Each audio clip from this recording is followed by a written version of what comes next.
Hello, Davenport. I'm Julie Zerwitz, your Member of Parliament, and this is my Monday video for the week of March the 29th. The House of Commons is not in session, but I still have tons to update you on. The first is, let me give you a vaccine update. 4.8 million vaccine doses were administered to Canadians to date, and over 6 million vaccine doses have actually been distributed to provinces and territories across Canada.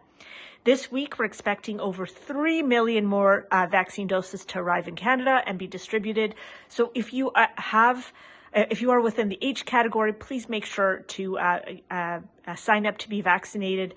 If you're 70 and over, you could sign up at any of the vaccination sites. If you're 60 and over, you can go to any of the designated pharmacies to also get a vaccine.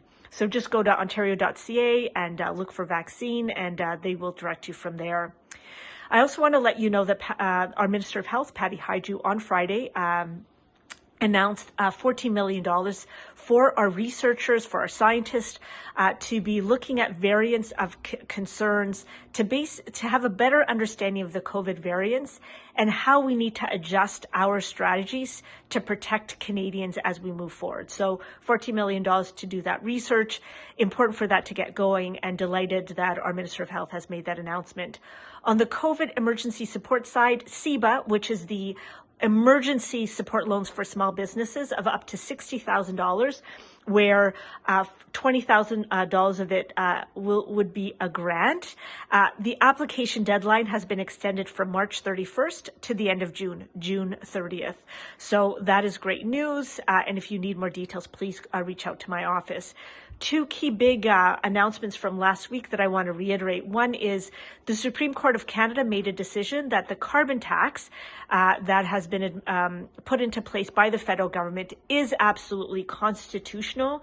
This was a landmark decision, and I will tell you what Chief Justice Richard Wagner said. He said climate change is real. It is caused by greenhouse gas emissions resulting from human activities and poses a grave threat to humanity's future. He also said that there's a broad consensus among international bodies that carbon pricing is a critical measure for the reduction of GHG emissions.